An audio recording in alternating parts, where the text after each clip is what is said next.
दोस्तों नमस्कार। फिर से आपका स्वागत है एक नए वीडियो में। और इस वीडियो में हम पढ़ेंगे तृतीय श्रेणी शिक्षक भर्ती 2012 का पेपर, जो अलग अलग ज़िले में अलग अलग पेपर आया था और जिला परिषदों के द्वारा करवाया गया था। तो हम भीलवाड़ा ज़िले का पेपर पढ़ेंगे और सामाजिक अध्ययन का पेपर पढ़ेंगे। भीलवाड़ा ज़िले का और सामाजिक अध्ययन का पेपर लेवल 2। तो चलते हैं क्वेश्चनों पे। और अभी तक आपने इस चैनल को सब्सक्राइब नहीं किया है तो चैनल को सब्सक्राइब जरूर कर दीजिए और पास में बेल आइकन का निशान है जिसे दबा दीजिए ताकि जैसे नया वीडियो डाला जाए उसकी सूचना सबसे पहले आपको मिल सके। तो पहला क्वेश्चन, भारत में हरित क्रांति किस मामले में सर्वाधिक सफल रही? भारत में हरित क्रांति किस मामले में सर्वाधिक सफल रही? गेहूं और चावल में। मध्य प्रदेश में कौन सा बांध है? मध्य प्रदेश में गांधी सागर बांध है, जो मध्य प्रदेश में है, मंदसौर नामक स्थान पर है। और राणा प्रताप सागर बांध ये चित्तौड़गढ़ में है। कोटा बैराज कोटा में है। जवाहर सागर बांध कोटा बूंदी में है।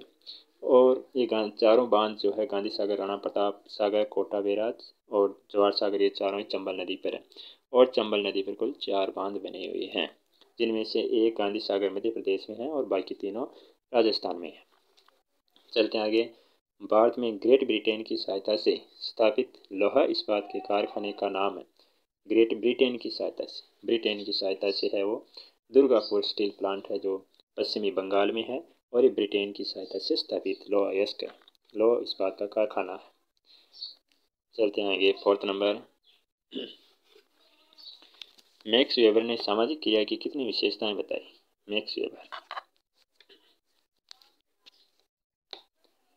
मैक्स वेबर ने सामाजिक क्रिया की कितनी विशेषताएं बताई? 4 विशेषताएं बताई।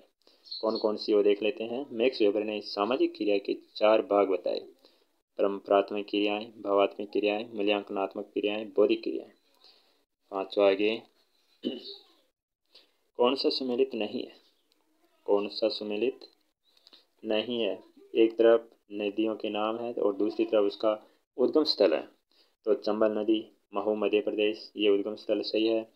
बेरस नदी का उद्गम स्थल गोगुंदा राजसमंद, ये भी सही है। कोठारी नदी का उद्गम स्थल दिवेर राजसमंद, ये भी सही है। जबकि काली सिंध बूंदी, ये गलत है।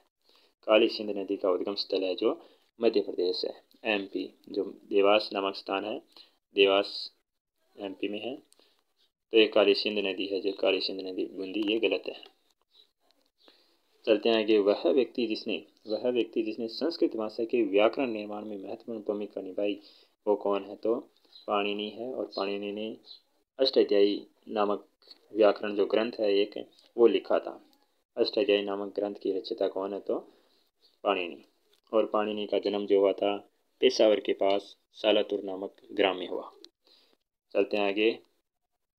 7 नंबर, बाबरनामा नामक पुस्तक किस भाषा में लिखी गई है? तुर्की भाषा में।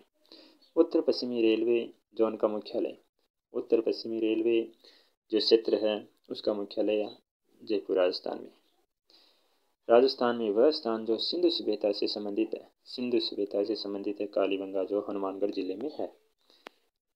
भारत में किस स्थान पर स्वर्ण भंडार है? भारत में किस स्थान पर स्वर्ण भंडार अर्थात सोने के भंडार कहाँ पर है? कोलार में। सर्वाधिक लंबी सड़कों वाला जिला कौन सा? सर्वाधिक लंबी सड़कों वाला जिला पूछ रहा है यहाँ पे, तो ये बाड़मेर।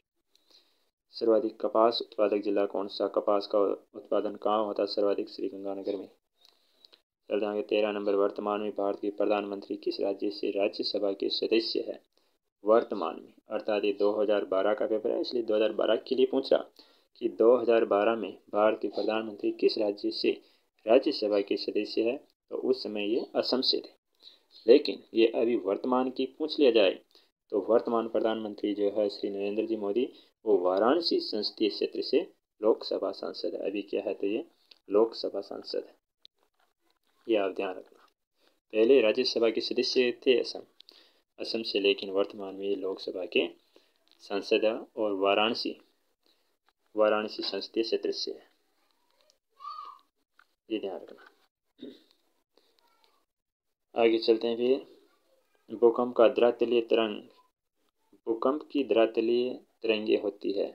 भूकंप जो है, भूकंप की धरातलीय जो तरंगे होती है, धरातलीय तरंगे वो एल तरंगे होती है। एल तरंगों को धरातलीय तरंगे कहते हैं। दूसरा सबसे बड़ा महासागर कौन सा? दूसरा सबसे बड़ा महासागर पहला सबसे बड़ा महासागर है प्रशांत महासागर है, पहला सबसे बड़ा। दूसरा सबसे बड़ा महासागर अटलांटिक महासागर, और तीसरा बड़ा महासागर है वो हिंद महासागर है, और सबसे छोटा जो महासागर है वो आर्कटिक महासागर है। तो दूसरा सबसे बड़ा महासागर कौन सा हो जाएगा? अटलांटिक महासागर। चलते हैं आगे। भारत में पहली बार जनगणना कब हुई थी? भारत में पहली बार जो जनगणना हुई थी ये 1872 में हुई थी। कब हुई थी? 1872 में। राष्ट्रीय वन नीति के अनुसार वन क्षेत्र माना जाता है। राष्ट्रीय वन नीति के अनुसार कितना वन होने चाहिए? तो 33%। वायुमंडल की सबसे ऊपरी परत को कहते हैं, सबसे ऊपरी जो परत है उसको आयनमंडल कहते हैं। सबसे ऊपरी परत को क्या कहते हैं? आयनमंडल। जबकि सबसे निचली परत सौरमंडल है। सौरमंडल से ऊपर समताप मंडल, फिर मध्य मंडल, आयनमंडल, फिर बहिर्मंडल होता है, और ओजोन मंडल जो होता है ये समताप मंडल में ही होता है। तो फिर चलते हैं आगे। मेवाड़ प्रजामंडल के प्रथम अध्यक्ष थे, मेवाड़ प्रजामंडल के प्रथम अध्यक्ष बलवंत सिंह मेहता अध्यक्ष थे। और यदि संस्थापक पूछ लिया जाए कि मेवाड़ प्रजामंडल के संस्थापक कौन थे, तो माणिक्यलाल वर्मा संस्थापक थे। आगे चलते हैं। भारत और अफगानिस्तान के मध्य सीमा रेखा है। भारत और अफगानिस्तान के मध्य डोरांड रेखा। मैकमोहन जो है भारत और चीन के मध्य है। रेड क्लिफ भारत और पाकिस्तान के मध्य। वह कौन सा महाद्वीप है जहाँ पर एक भी ज्वालामुखी नहीं है? एक भी ज्वालामुखी नहीं है। ऑस्ट्रेलिया में एक भी ज्वालामुखी नहीं है। चलते हैं नेक्स्ट। भारत की तटीय रेखा की लंबाई है। भारत की तटीय रेखा की लंबाई है इसमें 7000 किलोमीटर को सही माना गया। जबकि इसमें यदि कुल लंबाई पूछ ली जाए तो कुल लंबाई जो है वो 7516.6 किलोमीटर है। 7516.6 किलोमीटर कुल लंबाई पूछ ली जाए तो। और यदि मुख्य भूमि से पूछ लिया जाए तो मुख्य भूमि से है 6100 किलोमीटर। मुख्य भूमि से है 6100 किलोमीटर मुख्य भूमि से। और कुल लंबाई पूछ ली जाए, कुल लंबाई में अंडमान निकोबार द्वीप, लक्षद्वीप ये भी आ जाते हैं उसमें। तो फिर कुल लंबाई 7516.6 किलोमीटर होगी, और मुख्य भूमि से 6100 किलोमीटर। तो ऑप्शन के अकॉर्डिंग तटीय रेखा की कुल लंबाई पूछ रहा है यहाँ पे, तो यहाँ पे 7000 किलोमीटर को सही माना गया है। हरी अग्नि के रूप में जाना जाता है, हरी अग्नि पन्ना को जाना जाता है, पन्ना को हरी अग्नि भी कहते हैं। चलते हैं आगे। 24 नंबर। बाक बोल्डर्स किस युग से संबंधित है? तो ये कार्बोनिफेरस से संबंधित है। कंदराएं पाई जाती है, कंदराएं अर्थात गुफाएं जो पाई जाती है, कंदराएं चूने के प्रदेश में पाई जाती है। कहाँ पाई जाती है? चूने के प्रदेश में। राजस्थान में अरावली पर्वतमाला की जो दिशा है, राजस्थान में अरावली पर्वतमाला की दिशा है वो दक्षिण पश्चिम से उत्तर पूर्व की ओर, दक्षिण पश्चिम से उत्तर पूर्व की ओर है। ये इधर से इधर की ओर, अर्थात दक्षिण पश्चिम से उत्तर पूर्व की ओर। चलते हैं आगे।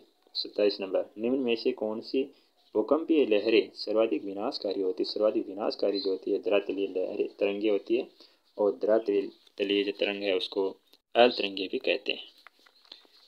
तो एल तरंगे जो है जिससे धरातलीय तरंग कहते हैं वो सर्वाधिक विनाशकारी होती है।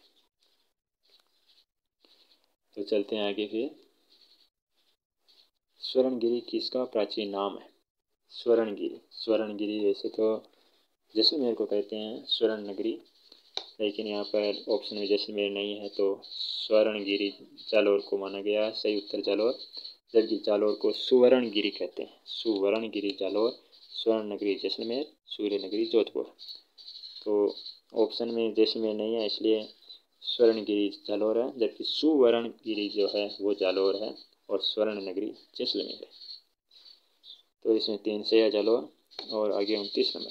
केंद्रीय शुष्क क्षेत्र शोध संस्थान कहाँ है? ये काजरी जोधपुर में है, और काजरी और आफरी दोनों ही जोधपुर में है। आगे चलते हैं। 30 नंबर। 1999-2000 की स्थिर कीमतों पर वर्ष 2009-10 में राज्य के सकल घरेलू उत्पाद में कृषि क्षेत्र का अंश कितना था? 1999-2000 की स्थिर कीमतों पर पहुंच रहा है 2009-10 में राज्य के सकल घरेलू उत्पाद में कृषि का जो योगदान था वो 19.14% था। और वर्तमान में जो है ये आर्थिक समीक्षा 21-22 के अकॉर्डिंग ये 2019-20 में 16.5% हो गया। तो वर्तमान की पूछ ली जाए 2019-20 में तो ये 16.5% है। समाजशास्त्र परंपराओं का अध्ययन है। समाजशास्त्र परंपराओं का अध्ययन है, ये कथन किसका है? तो ये डी.पी. मुखर्जी का। मुद्रा राक्षस किस लेखक की रचना है? मुद्रा राक्षस जो है ये विशाख दत्त की रचना है। चलते हैं आगे। 33 नंबर, संपत्ति के अधिकार को किस संविधान संशोधन के तहत समाप्त किया गया? संपत्ति का जो अधिकार है ये अनुच्छेद, संपत्ति के अधिकार का जो वर्णन था अनुच्छेद 31 में था, जिसको हटा करके इसको अनुच्छेद 300 क में जोड़ दिया गया और एक कानूनी अधिकार बना दिया गया। तो ये 44वां संविधान संशोधन के तहत हटाया गया। 44वां संविधान संशोधन कब हुआ था? 1978 में हुआ। ये ध्यान रखना। राज्यसभा सदस्य हेतु न्यूनतम आयु होनी चाहिए राज्यसभा के लिए 30 वर्ष होनी चाहिए। कौन सा जिला 100 टापुओं का क्षेत्र के नाम से जाना जाता है? 100 टापुओं का क्षेत्र बांसवाड़ा को कहते हैं। जन्म व मृत्यु पंजीयन सर्वप्रथम किस काल में हुआ? तो ये मौर्य काल में हुआ। 2 नंबर इसमें राइट हो जाएगा, मौर्य काल। 37 नंबर, हुमायूंनामा लिखा था। हुमायूंनामा किसने लिखा था? गुलबदन बेगम ने लिखा था। हाथी महोत्सव के लिए प्रसिद्ध स्थान कौन सा है? तो आमेर, जयपुर है। जयपुर का आमेर है। हाथी महोत्सव आमेर, जयपुर हो जाएगा। 73वां संविधान संशोधन अधिनियम कब पारित किया गया? 73वां संविधान संशोधन जो पारित किया गया वो 1993 में पारित किया गया और ये अप्रैल 1993 में लागू हुआ। 24 अप्रैल 1993। तो 3 नंबर राइट हो जाएगा। और तारीख पूछ ली जाए तो ध्यान रखना 24 अप्रैल है, 24 अप्रैल 1993। पद्मा की संज्ञा किस नदी को दी जाती है? पद्मा गंगा नदी को कहते हैं। पद्मा किसको कहते हैं? गंगा नदी को कहते हैं।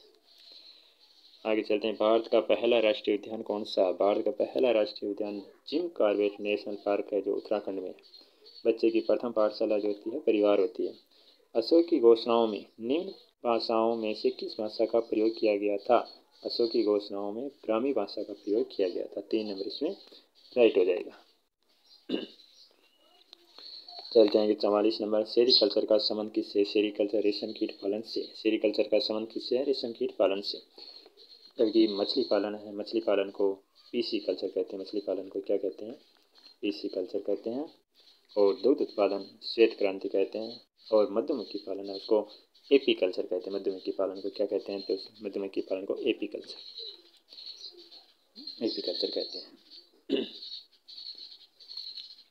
अमृता देवी पुरस्कार दिया जाता है। अमृता देवी पुरस्कार जो दिया जाता है वह वन विकास, पर्यावरण संरक्षण एवं वन्य जीव संरक्षण के क्षेत्र में उत्कृष्ट कार्य करने वाली प्रबंध समिति, पंचायत, ग्राम स्तरीय संस्था को दिया जाता है। सही बात है।